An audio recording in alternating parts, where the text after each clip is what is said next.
Alors, les dirigeants de ce pays semblent avoir compris beaucoup de choses. C'est presque trop beau.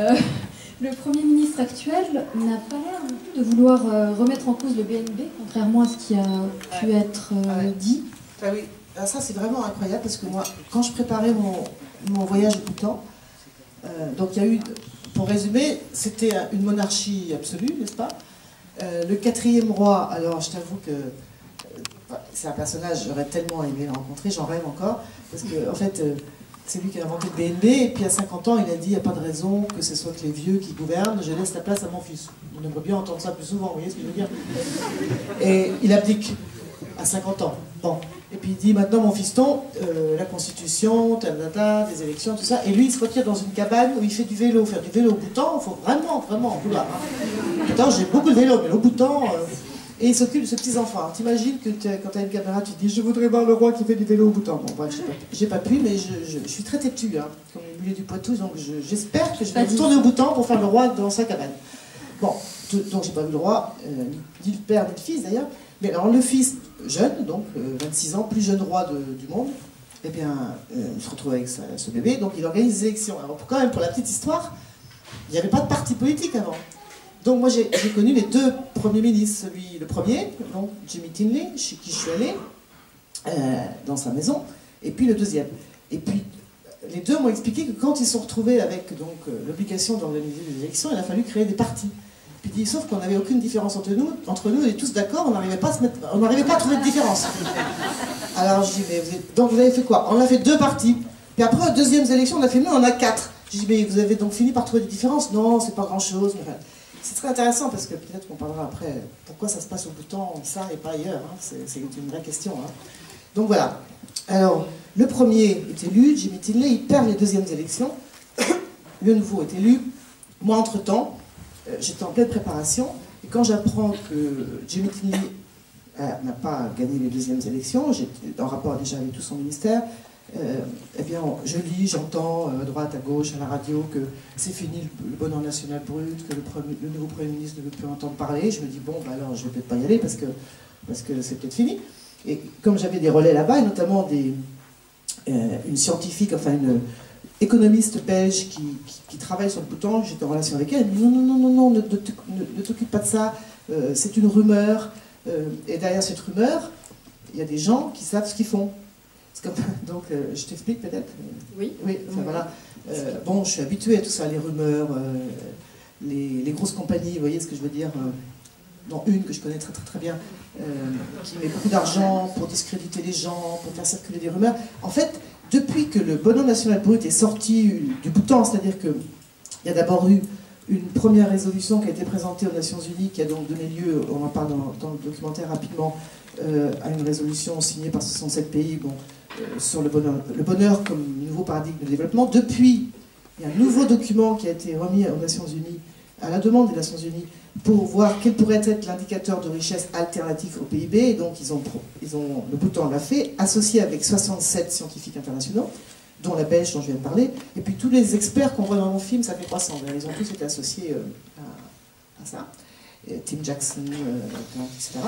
Et depuis qu'il y a eu ça, eh bien, comme par hasard, il y a cette rumeur qui a commencé à circuler en disant que c'était pas sérieux, que le Premier ministre ne voulait plus entendre parler du bonheur national brut, et en disant aussi c'est pas sérieux parce qu'il y a de gros problèmes avec une minorité d'origine népalaise au Bhoutan, dont je connais assez bien l'histoire, bon, je peux rentrer en détail. En tout cas, c'est de la manipulation, et d'après mes différents interlocuteurs, c'est très clair que derrière, il y a des multinationales qui n'ont pas du tout trouvé de leur goût que l'une des mesures qu'a pris le Bhoutan, c'est de refuser de rentrer dans l'OMC.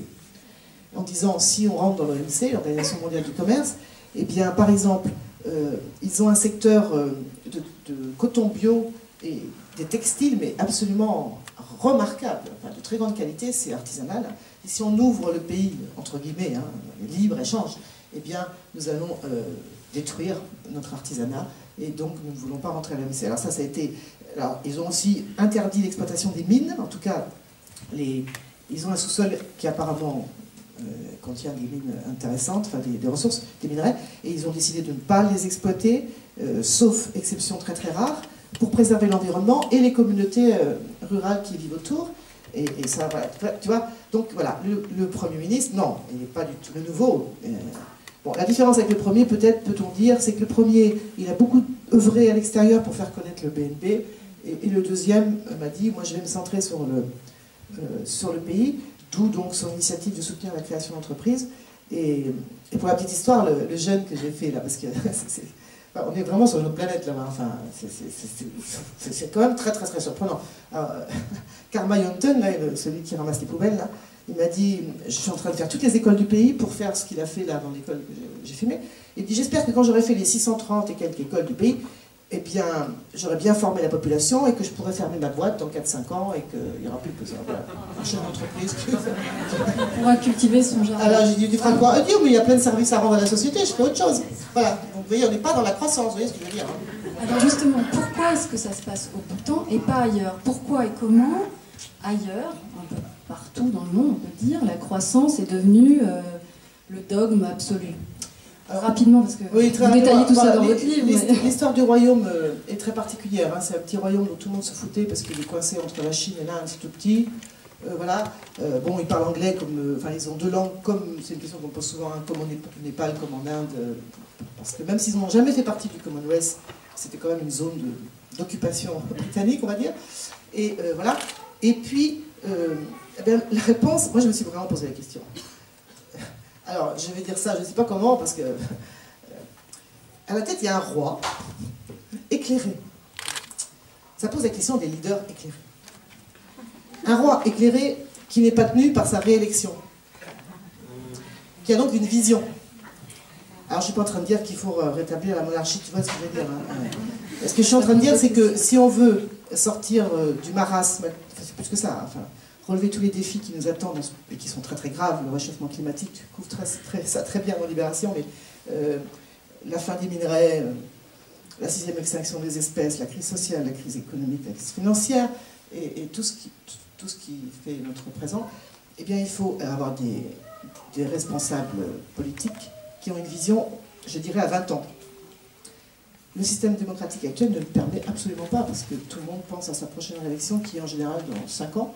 Et donc moi je ne vois pas d'autre explication, mais c'est pas que moi, parce que j'ai parlé avec tous ces experts qui ont été associés au rapport de l'ONU, encore une fois Tim Jackson, etc., qui m'ont tous dit oui, ben, certainement, cette famille royale est très éclairée, et elle a une vision pour le pays à long terme, et comme il est en train de faire du vélo dans le Bhoutan et que son fils vit pareil, tu vois, et puis il sera de toute façon a priori roi jusqu'à ce qu'il laisse la place à... Voilà. Donc je vois pas d'autre explication. Bon. Oui, après ça pose un peu des tas de questions de gouvernance. Mais bon, pour revenir à la croissance, pourquoi est-ce qu'elle a été érigée en dogme comme ça? Ça, pourquoi est-ce qu'on en est arrivé là? En quelques mots, je sais que c'est toute une démonstration. Oui. On a creusé ça. Pardon? Non, vous entendez mal? Non. La question. La question. Comme ça, pourquoi et comment la croissance a-t-elle été érigée en dogme absolu? Vous m'entendez mieux? Pardon. Voilà. Alors, la croissance, c'est une histoire qui n'est pas du tout ancienne, contrairement à ce qu'on pourrait nous faire croire. Hein. Ça date de siècles, avec l'ère industrielle. On ne parlait pas de croissance, d'ailleurs, à cette époque, on parlait d'accroissement de la production. Et si on vraiment parlait de croissance stricto sensu, c'est depuis la Grande Dépression et la Seconde Guerre mondiale. Donc, où eh bien, cette théorie économique qui est basée sur le fait que donc, la richesse de la nation se mesure à son niveau de production, n'est-ce pas, va s'emballer complètement. Je dis vraiment s'emballer parce que la première fois où quand le PIB est créé dans les années 30 aux États-Unis, c'est dans un contexte très très particulier. Il y a eu la Grande Dépression, pas la répression, la Grande Dépression. Et le pays, il faut le reconstruire, c'est carrément, enfin voilà, il y a des millions de chômeurs, etc., plein d'entreprises qui sont fermées, et donc le Congrès demande à un économiste, Kuznets, d'établir un outil qui permette de mesurer l'état de la nation, justement, pour pouvoir ensuite orienter la politique économique et dire, voilà, il faut faire ça, là, il faut faire ça, et ça va servir à Roosevelt, au président Roosevelt, pour lancer donc ce qu'on a appelé le New Deal.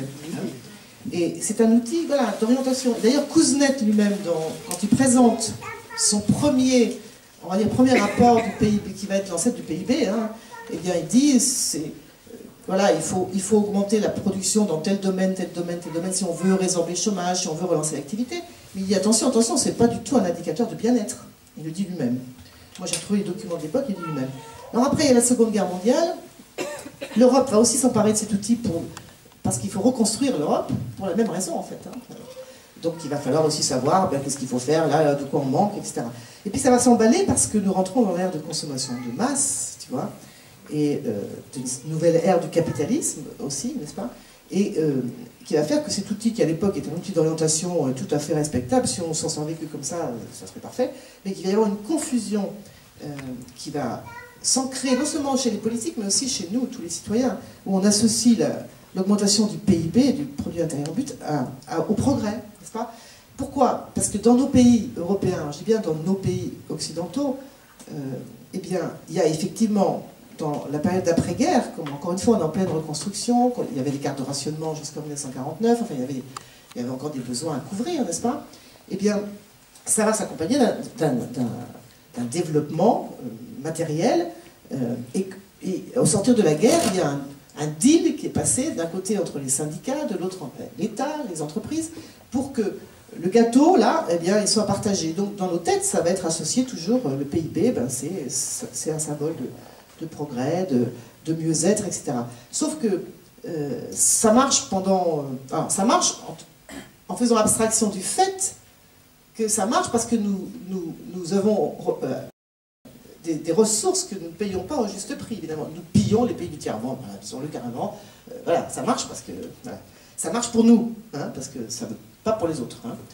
Et il y a quand même un certain partage, mais chez nous uniquement. Et puis 1973, c'est le premier choc pétrolier.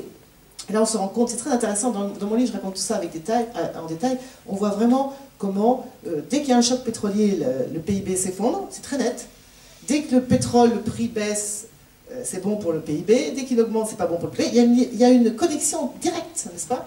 Et c'est intéressant de voir comment nos hommes politiques n'ont jamais anticipé ça. Et ils n'ont jamais imaginé d'ailleurs que le pétrole, un jour, bien, les ressources allaient s'épuiser, le gaz, etc. Et donc, la croissance, elle va être entretenue par cette énergie fossile bon marché. Mais à partir du premier choc pétrolier, la machine se grippe. Est-ce qu'on ne peut pas imaginer une croissance verte? Parce que nos dirigeants nous disent qu'il faut tendre vers cela. Alors, la machine se grippe en 73 et on va faire justement la croissance verte, c'est quoi? C'est faire toujours, c'est croître avec moins, d'accord? Sauf qu'il y a des limites à ça. Et ça, on le voit très clairement. Après le premier choc pétrolier, on va prendre plein de mesures. Vous vous rappelez, on n'a pas de pétrole, on a des idées. C'était le slogan de ceux qui sont nés comme moi, enfin bon, déjà un certain nombre d'années. Et donc, on va effectivement améliorer l'efficacité énergétique, par exemple, des voitures. Les voitures vont moins consommer au kilomètre. Mais il y a ce qu'on appelle en économie des effets rebonds. C'est-à-dire que, effectivement, on consomme moins au kilomètre. On est passé de 15 litres au 100 à 5 litres au 100. Mais comme on consomme moins, finalement, eh bien, on va prendre plus la voiture. Ou alors, comme on va moins dépenser avec le pétrole, du coup, on va se faire un petit voyage en avion. Vous voyez, c'est ce qu'on appelle l'effet rebond. Donc, ça n'a absolument pas eu d'effet sur la consommation, par exemple, de pétrole. Et sur les effets de serre, par exemple, le gaz à effet de serre. Donc, la croissance verte, c'est très clairement, et moi j'y parle avec tous les économistes qui travaillent là-dessus, c'est fini. Enfin, il faut évidemment toujours essayer d'améliorer, hein, on ne va pas dire le contraire. Il faut continuer d'améliorer le rendement énergétique par unité de production, etc. Mais on a atteint un top, là, ça c'est très clair. Et maintenant, le problème, c'est qu'on est en face de réchauffement climatique. Et c'est très clair aussi que si, depuis 1973, le PIB a augmenté très, très, très doucement par rapport à ce qu'on appelait les 30 glorieuses, on a eu des pics à 5, 6, 7%. Hein, donc, en moyenne, sur les 30 dernières années, le PIB a augmenté de 1,8%. Ce qui veut dire, grosso modo, qu'on a multiplié par 2 en France, hein, je parle de la France, le niveau de production. C'est énorme. Dans le même temps, la population a augmenté de 0,5%. Donc ça veut dire qu'on s'est enrichi. Le pays s'est enrichi, vous m'avez suivi.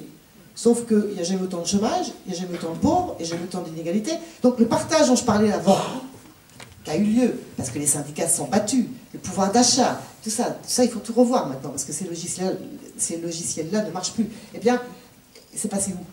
Eh bien, c'est passé parce qu'on est rentré dans une nouvelle phase du capitalisme, qui fait que quand il y a un peu de croissance, parce qu'on en a eu un peu, il y a eu des années négatives, il y a eu des années à 3%, eh bien, ça s'accumule de plus en plus dans les poches d'une minorité. Alors les indignés ont parlé du 1%, et en fait, quand tu travailles sur cette question, tu te rends compte que c'est vrai, c'est 1%, qui sont les grandes multinationales, le secteur bancaire. Il n'y a plus de redistribution. Mais ce qui est sûr, c'est qu'il y a de plus en plus de pauvres, etc. Mais ce qui est sûr, c'est que quand le PIB augmente, les émissions de gaz à effet de serre augmentent. Et c'est même des chiffres très précis. Si vous gagnez 2300 € de plus par an, vous émettez en moyenne 1 tonne de gaz à effet de serre de plus. C'est-à-dire que quand on consomme, eh bien, on émet. Quand on réduit la production, on réduit la consommation, on réduit les émissions. Et il y a des exemples très clairs. Quand le bloc de l'Est et l'Union soviétique s'effondrent, eh bien, récession et évidemment baisse très nette des émissions de gaz à effet de serre. Après la crise financière enfin le grand crash de 2007-2008, réduction dans tout, y compris aux États-Unis. Donc, et moi, pour moi maintenant, l'urgence, enfin, tu le sais très bien, hein, l'urgence pour moi, c'est quand même le réchauffement climatique. C'est pas quand même, il n'y a que ça maintenant. Enfin, pour moi, c'est la priorité absolue, parce que je dois dire que c'est ce que j'ai découvert en faisant cette enquête. C'est l'urgence du réchauffement climatique. Il faut arrêter d'émettre. Et donc, il y a la bonne nouvelle quand même, c'est qu'il y a des alternatives. Donc, il y a ce dont je parlais tout à l'heure en présentant votre travail, ce que vous avez présenté dans Sacrée Croissance. Il y a l'agriculture urbaine, les monnaies locales, les énergies renouvelables. Et le mot-clé à chaque fois, c'est la relocalisation. Est-ce que vous pouvez nous... Alors, si on veut émettre moins de gaz à effet de serre, il faut relocaliser. Pourquoi? Relocaliser la production et la consommation. Il faut moins consommer, vous avez bien compris, moins produire. Donc ça veut dire partager les équipements, hein, faire tout ce contraire de ce qu'on nous encourage à faire tous les jours. Se battre pour que ça, là, eh bien ça dure 20 ans, maintenant.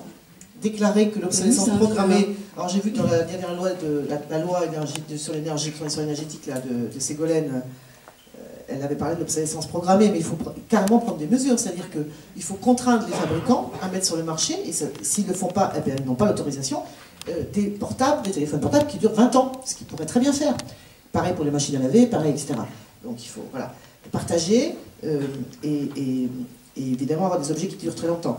Alors, il faut relocaliser la production parce qu'évidemment, le premier secteur c'est l'alimentation. Alors ça touche à mes sujets favoris, évidemment.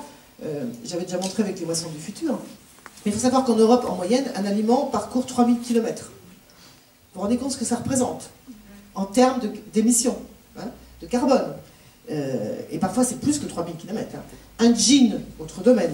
Moi, je me bats beaucoup contre les jeans qui viennent de Chine, hein, parce que c'est une catastrophe environnementale. C'est 65 000 km pour faire un jean qui vient de Chine, hein, avec tout ce qui va... J'ai une fiche en bas dans l'exposition Sacrée Croissance, vous verrez, il y a une fiche pédagogique qui retrace tout ce qu'il faut pour faire un jean fabriqué en Chine dans des conditions terribles, et ce que ça coûte à la planète. Donc pas de jean bon marché, on achète un jean bio, on le garde le maximum, puis si on n'en veut plus, on fait du troc, et voilà. Hein. C'est ça qu'il faut faire, n'est-ce pas? Donc relocaliser au maximum parce que ça coûte très cher à la planète. Et l'alimentation, tout. Et ça, c'est vrai que tous ces mouvements sociaux, c'est formidable de voir que les citoyens comprennent beaucoup plus vite que les politiques, vous voyez. Ils n'ont pas de problème de réélection, eux, vous voyez. Ils le comprennent. Donc partout, ces mouvements sociaux que je décris dans Sacrée Croissance, ou quelque part, d'ailleurs, le bouton résume à lui tout seul, tout ça, hein, quelque part. Eh bien, ce sont des mouvements qui visent à relocaliser la production alimentaire, l'énergie et l'argent, qui sont ce dont les communautés ont toutes besoin pour vivre. On a besoin de manger, on a besoin de se chauffer, de se déplacer et d'échanger. Si on relocalise tout ça, on décarbone, vraiment. En plus, c'est vraiment bien parce qu'on recrée du lien. Enfin, pour ceux qui ont vu Sacrée Croissance, vous avez vu tous ceux qui se lancent là-dedans, ils vont beaucoup mieux que ceux qui n'ont pas engagé la transition. Et donc ce n'est pas un retour à la bougie, un repli sur soi, comme... non, bien sûr que non. Ce qui est terrible, c'est que... Et moi, je suis vraiment désespérée de voir l'inertie des politiques parce que, franchement, s'il y avait un accompagnement et une vraie volonté de lancer la grande transition, c'est ce que j'imagine dans mon livre d'ailleurs, le livre qui accompagne tout ça, j'ai imaginé que le 14 avril dernier, François Hollande se réveillait et lançait la grande transition. D'ailleurs, le bandeau, il y a un bandeau rouge qui dit le jour où François Hollande a compris qu'elle ne reviendrait pas. Alors, elle, c'est la croissance. Hein. Et j'imagine que donc il s'est réveillé, tout ça, bref, j'ai écrit en 2034, donc j'ai 20 ans de plus, voilà.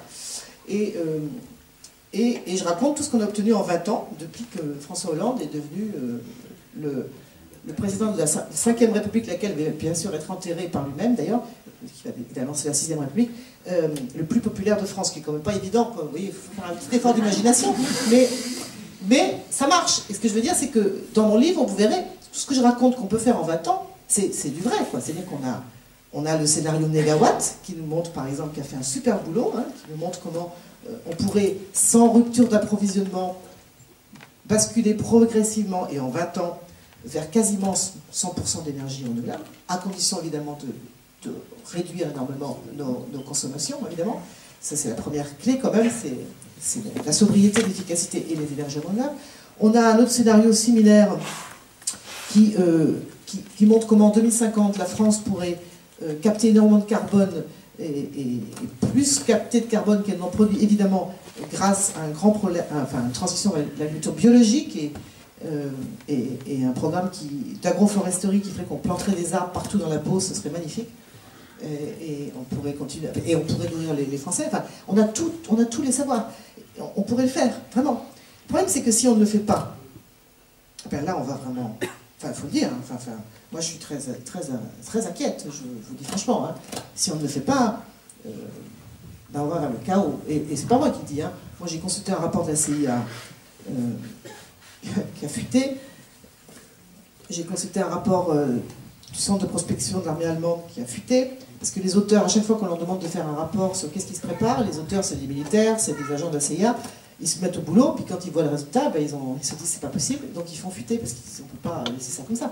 Bon, ben, les nouvelles, les pires, c'est quand même, le scénario le pire, c'est celui de la CIA, où ils pensent que si on ne fait rien très vite, 20% de l'humanité va survivre à la fin du siècle. D'accord ?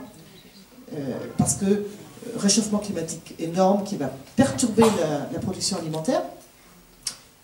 Je le dis, hein, c'est la vérité. Hein. Et en France, par exemple, pour parler de nous, l'Europe, eh bien, la machine est déjà en train de s'emballer. Vous avez bien vu quand même. Personne ne vous dit que toutes les inondations qu'il y a là, en ce moment, c'est lié au réchauffement climatique. Mais bien sûr que c'est lié au réchauffement climatique. Et que ça va s'emballer parce que ce qui se prépare, c'est de plus en plus d'inondations et de plus en plus de sécheresse en même temps. C'est ça qui est assez difficile à comprendre. C'est pour ça qu'il vaut mieux parler de dérèglement climatique d'ailleurs.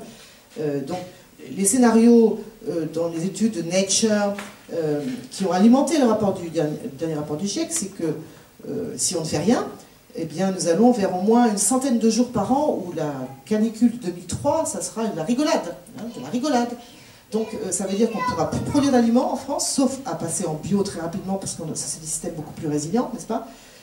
Donc, c'est très sérieux. Les inondations vont se multiplier, et les tempêtes. Et au niveau planétaire, alors là...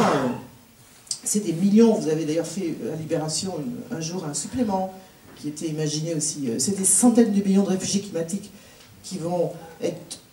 enfin bon, Alors comment est-ce qu'on peut généraliser toutes ces alternatives tous ces lanceurs d'alerte au nord, qui se ressemblent d'ailleurs, hein, ces lanceurs d'avenir, pardon, oui, du nord et du sud qui se ressemblent, on a l'impression tout de même qu'ils ne sont pas encore assez nombreux, qu'ils ne sont pas écoutés évidemment par nos dirigeants.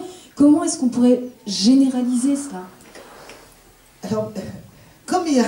Est-ce que l'exemple bhoutanais est... l'exemple bhoutanais, mais pas l'exemple bhoutanais. Moi, je fais une tournée en ce moment en France où on passe avec une croissance, des salles combles partout, on refuse du monde partout. Pourtant, les gens ont déjà vu Arte, ils reviennent, etc. Bon, moi, je leur dis pour partout, il faut se rassembler. Dans le film, c'est une boîte à outils.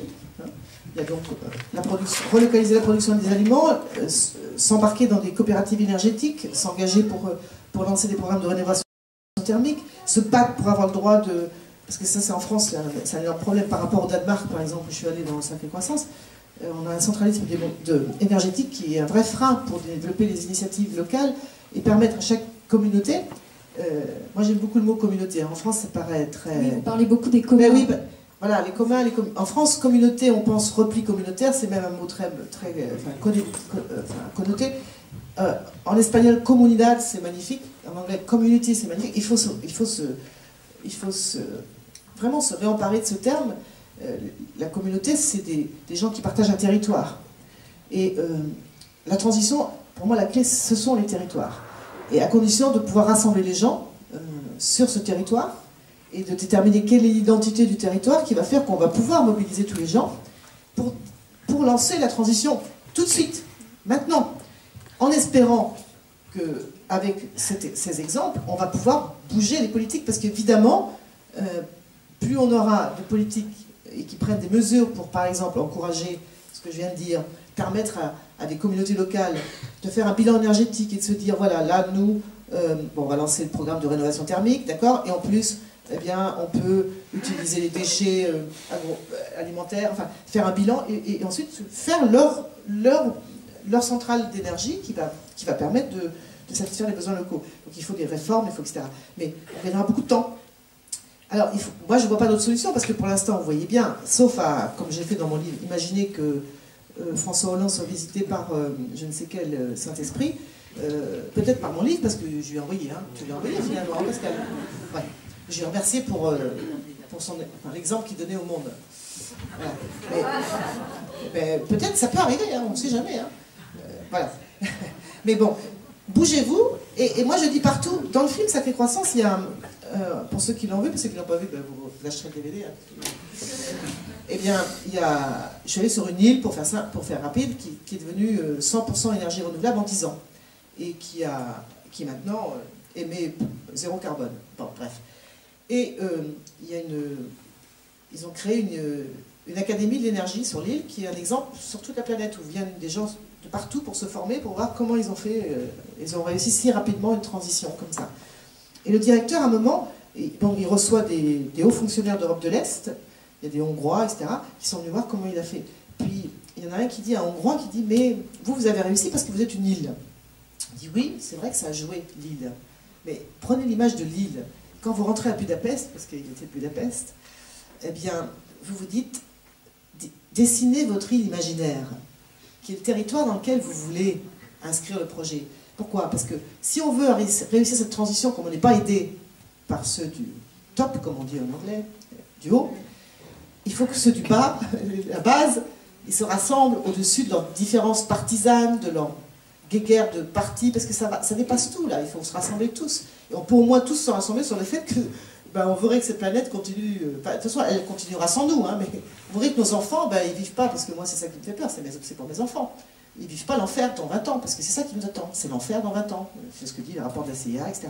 Donc rassemblons-nous, mais pour ça on a besoin de liens, et les liens, c'est possible si on dessine notre île imaginaire qui va faire qu'au ce territoire, on se dit, voilà, moi j'habite ici dans le 15e, est-ce que c'est un territoire? Est-ce qu'on a des choses où on peut déterminer ensemble à quoi on tient, quelles sont nos ressources, et qui va permettre de mobiliser. Et ça, je dis ça partout, et c'est marrant parce que j'ai commencé ma tournée en France, et on me renvoie des mails en disant, Chambéry par exemple, quand j'y étais il y a 15 jours, ils étaient sur le point de lancer leur monnaie locale, parce que c'est l'une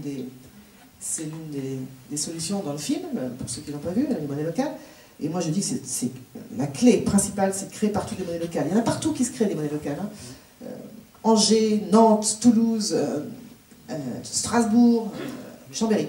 Et Chambéry donc me renvoie un mail, ils me disent, mais oui, voilà, parce on s'est dit, oui, on s'est réunis, on s'est dit, qu'est-ce qu'on a en commun, et à quoi tenons-nous? Et on tient en commun, justement, hein, les fameux communs, mais la question de l'identité est primordiale. Il ne faut pas croire que c'est ringard, l'identité communautaire. Je pense même que tout le travail, si j'ose dire, de ces grandes multinationales que je connais bien, comme une en particulier, mais les autres c'est pareil, c'est de détruire les liens communautaires et de faire croire que c'est ringard, hein, parce que en détruisant les communautés, c'est ce qui a fait qu'on est dans ce monde globalisé où finalement, qui c'est qui gouverne? Ce sont les multinationales. Mais c'est pas ringard. Il faut vraiment revendiquer notre identité à un territoire tout en étant connecté aux autres, vous comprenez? C'est tout le contraire du repli, mais dans une perspective globale. Il y a une expression qui est utilisée par un fondateur d'une monnaie dans un bidonville à Fortaleza, qui est dans mon film aussi, la glocalisation, voilà. Et ça, je trouve ça assez... Moi, cette mondialisation-là, ça va. Je veux bien celle-là, vous voyez ce que je veux dire? Mais relions-nous. Donc le changement, c'est maintenant, mais c'est surtout entre nos mains. C'est ça. Ah oui, oui. J'ai posé assez de questions. Ah oui, c'est sûr. Je pense que c'est le moment de... Alors ce matin, j'entendais Jacques Attali questions de sur la France salle. Inter. Je ne sais pas si vous l'avez entendu, Jacques Attali, là, sur France Inter. Bon, il m'a énervé parce que, évidemment, la croissance, vraiment, on dirait que j'ai rien compris. Mais le seul truc, c'est son dernier bouquin que j'ai pas lu, mais il parlait de son dernier bouquin. Il disait, les Français, allez-y-vous, n'attendez pas de là-haut. Mais ça, c'est vrai, là, là-dessus, on est d'accord. N'attendez pas, faites, agissez. Et en espérant que plus vous agirez localement, plus ça permettra ce basculement systémique dont on a vraiment besoin et qui sera encouragé par les politiques. On n'a pas d'autre option. Parce que si on ne fait rien, vous avez compris, c'est grave ce qui se prépare. C'est vraiment grave. Hein, c'est pas... Voilà, je propose qu'on passe aux questions de la salle.